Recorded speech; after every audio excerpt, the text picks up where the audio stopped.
Espace TV. Espace TV, le journal de 13h.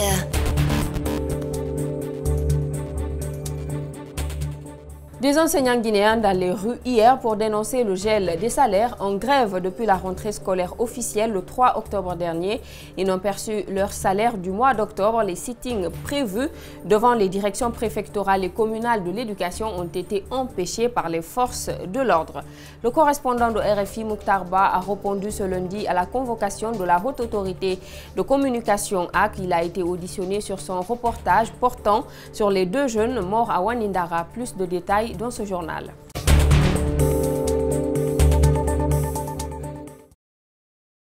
Bonsoir à tous et bienvenue dans cette édition d'information. L'école guinéenne traverse une crise depuis le mois d'octobre. Les enseignants grévistes se sont donné rendez-vous ce lundi devant les DCE de Conakry pour protester contre le gel de leur salaire et réclamer les 8 millions comme salaire de base. À Kaloum, le sitting a été vite empêché par les forces de l'ordre. Mariam Fodé Kamara, Ibrahima Souri Kamara, reportage. Selon les témoignages recueillis sur place, les enseignants grévistes étaient effectivement présents à la direction communale de Kaloum. Devant les bureaux, ils ont tenu un sit-in pour protester contre le gel de leur salaire. Mais ils ont été vite sensibilisés par les forces de sécurité. C'était ni une sorte de marche, mais c'était des sittings qu'ils ont voulu organiser. Et ils étaient venus. Et vous savez, comme les sittings, même 1 à 2 minutes, c'est pour seulement attirer l'attention des autorités. Les autorités, ça ne demande pas des heures.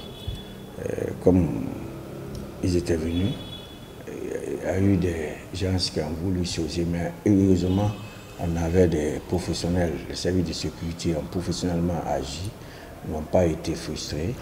On les a conciliés, les autorités vous ont vu. C'est votre réaction par rapport à vos salaires gelés. Ils ont pris bonne note d'aller dans les écoles. C'est ce qui est d'avoir confiance aux autorités, de reprendre leurs cours. Les négociations se feront au sommet.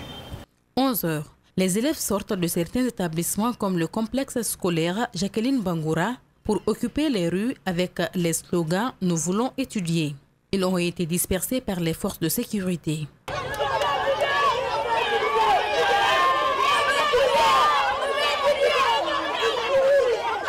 Le secrétaire général du syndicat libre des enseignants et chercheurs de Guinée en tournée de supervision ne s'est pas prêté à nos questions. Des échauffourées ont éclaté par la suite entre élèves et forces de l'ordre à Kaloum. Les élèves réclament le retour des enseignants titulaires dans les salles de classe. Après plusieurs minutes de marche au quartier sans fil, les élèves ont été gazés par les agents de maintien d'ordre. Notre équipe de reportage n'a dénombré qu'un blessé. Alseni Bari, Aliouba vous font revivre les événements. Tombo, à l'entrée de la commune de Kaloum. Les élèves protestent pour le retour des enseignants titulaires dans les salles de classe. Ils marchent vers le palais. L'hymne national est entonné. Certains sont à genoux. L'année passée, nous avions fait l'échec. L'année-là, on ne veut pas faire l'échec. Il y a des gens qui sont payés ici à des millions. Des millions, pourquoi pas les professeurs? La mine, ça rentabilise. Les réseaux sociaux, c'est rentable, non? Vous pouvez me dire, un ministre est payé à combien de millions? Un juge est payé à combien de millions? Pourquoi pas les enseignants? Mais ils ont dit que les 8 millions sont discutables. Vrai ou faux? Les contractuels ne peuvent nous donner rien. Ils ne peuvent pas nous satisfaire. 2 semaines comme ça, on part à l'école. Rien de normal. La gendarmerie négocie et obtient gain de cause. Les élèves font demi-tour, mais pas pour longtemps. De l'autre côté, au carrefour de la Fédération guinéenne de football, les pneus sont brûlés. Les embouteillages se forment. La police donne l'assaut. Il faudrait que l'État arrive quand même à rencontrer quand même ces gens-là pour faire ce qu'on appelle une table ronde, pour discuter et voir quelle solution peut-on trouver quand même à ce problème-là. Parce que c'est un problème très sérieux, il faut le dire. Parce que nous, en tant que parents d'élèves, des fois, franchement, on n'a pas le sommeil. Ça, c'est vrai. Parce que tu vois, n'est-ce pas, l'avenir de tes enfants en train de partir, n'est-ce pas, donc, tu vois, il n'y a rien à l'horizon. Avec les jets de pierre et les gaz lacrymogènes, un jeune est blessé. Il vient se plaindre à la police. Elle ne l'entendra pas. Elle charge, c'est le sauve qui peut.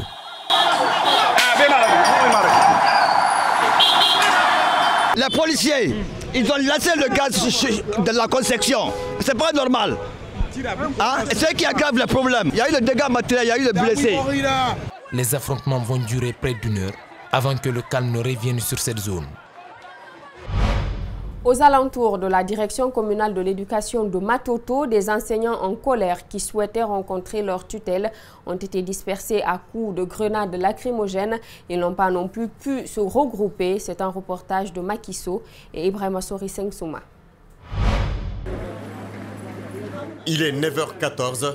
Nous sommes à la déventure de la DCE de Matoto. Le dispositif sécuritaire impressionne les passants.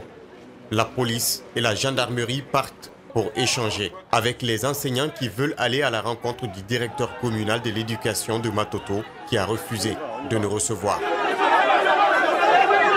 L'échange ne dure pas et la tension monte. Les grévistes sont déterminés à aller à l'affront face aux forces de sécurité qui utilisent des grenades lacrymogènes. Conséquence, les enseignants sont irrités. Voilà, nous sommes venus en grand nombre pour exprimer notre ras-le-bol à la DCE, à l'opinion nationale et internationale, parce que les enseignants sont brimés dans leurs droits. Parce que dans nos textes de loi, il est dit, parce que c'est notre tuteur là-bas, donc il est question d'aller exprimer donc à notre tuteur directement qu'on n'est pas content. Donc l'autorité la mieux indiquée pour le faire, c'est la DCE ou la DPE. Juste à côté, des altercations entre les riverains et le groupe d'enseignants en colère. La gendarmerie et la police parviennent à repousser les manifestants jusqu'à la station-service. Ici, l'atmosphère semble détendue. Plongés depuis plusieurs heures dans une fumée, les enseignants épuisent le mouvement avec la lecture d'un mémorandum. Le syndicat libre des enseignants et chercheurs de Guinée, Section Matoto, dénonce 1. La non-application de l'accord numéro 3 du 13 mars 2018 en vue de l'ouverture de négociations sur un salaire de base de 8 millions de francs guinéens. 2. L'ingérence notoire et avérée de l'État dans les affaires syndicales. 3. Les mutations arbitraires, les intimidations, les menaces et les arrestations dont font l'objet des enseignants. 4. La politisation et l'ethnisation à outrance dans le milieu scolaire afin de boycotter le mot d'ordre de grève. L'unité d'action syndicale guidée par la COSATREG condamne le gel de salaire des enseignants. En même temps, elle apporte son soutien au SLEG en invitant le gouvernement à poursuivre le dialogue avec cette structure syndicale. Reportage d'Ibril Ba, Lamine Silla.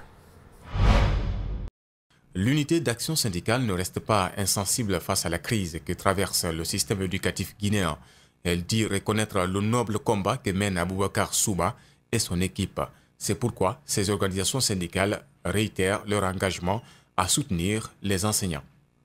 Constatant de multiples violations des lois de la République et des conventions fondamentales de l'OIT, entraînant des crises récurrentes, l'unité d'action syndicale invite les autorités gouvernementales de donner force à l'emploi dans l'exercice de la gouvernance du pays. Pour s'adresser au gouvernement, l'unité d'action syndicale ne passe pas par le dos de la cuillère. Elle exige la poursuite des négociations. Elle estime que c'est avec le dialogue franc que naissent l'entente et la compréhension. S'agissant de la grève des enseignants, l'unité d'action syndicale, composée de 830 syndicats, apporte son soutien inconditionnel et sa solidarité au SLEG, qui mène un combat légitime et noble dans lequel se reconnaissent les membres de l'unité d'action syndicale. Ces organisations syndicales condamnent aussi le gel des salaires des enseignants. C'est pourquoi le secrétaire général de la COSATREG prévient. Surtout, il est du devoir régalien de l'État, en tant qu'incarnation du pouvoir exécutif, d'apporter les meilleures solutions aux divers problèmes qui assaillent notre pays. L'unité d'action syndicale invite les autorités à respecter la loi dans le pays au moment où les crises sociales sont monnaie courante. La Guinée traverse une crise sociopolitique sans précédent. En plus des cas de mort, de blessés et parfois des destructions de biens sont enregistrés. Ces remous sociaux impactent fortement les activités économiques. La situation perdure et jusqu'ici, aucune solution de sortie de crise. Alors, quelles conséquences engendrent les crises à répétition sur l'activité économique? Élément de réponse dans ce reportage grand format de Mamadou Boy Diallo, Lamine Silla, Yacouba Traoré. Partout à travers la capitale, des dispositifs de maintien d'ordre sont présents. L'odeur des gaz lacrymogènes a tendance à ravir la vedette au tas d'immondices visible à chaque coin de rue. Signe que le pays vit au rythme des remous sociaux. Gouvernement, opposition et syndicats offrent un spectacle désolant à l'allure d'un film hollywoodien. Au-delà des pertes en vie humaine et des dégâts importants, ces remous sociaux impactent l'activité économique. Que ce soit pour les entreprises, pour les consommateurs, la crise entraîne une certaine méfiance, un certain report de la commande que les gens peuvent avoir vis-à-vis du fait qu'ils souhaiteraient satisfaire leur consommation. L'État qui vit des ressources publiques n'est pas épargné. 42,06% de recettes fiscales mobilisées sur une prévision de 50% courant premier trimestre de cette année. Le manque à gagner est perceptible. Compte tenu du fait que les dépenses sont souvent indexées sur les recettes, qui parle de baisse des recettes parle forcément de révision des dépenses publiques. L'État qui perd en recettes, des entreprises à bout de souffle, des ménages dont le revenu baisse de plus en plus, la situation est donc difficile. Pour s'en rendre compte, nous interrogeons des agents économiques. Moussa Keta, la trentaine révolue, évolue dans le commerce des occasions Bruxelles depuis quelques années. Ses comptes sont au rouge, il se plaint de la chute des ventes. Si à l'occasion, les clients viennent 2 fois par jour, on peut revendre 2 ou 3 matelas. Alpha Amadousso est boucher. Avant, il vendait la viande de 3 têtes de bœuf par jour. Aujourd'hui, son chiffre d'affaires est en net recul. Ici, un peu, 3 pieds 2 fois.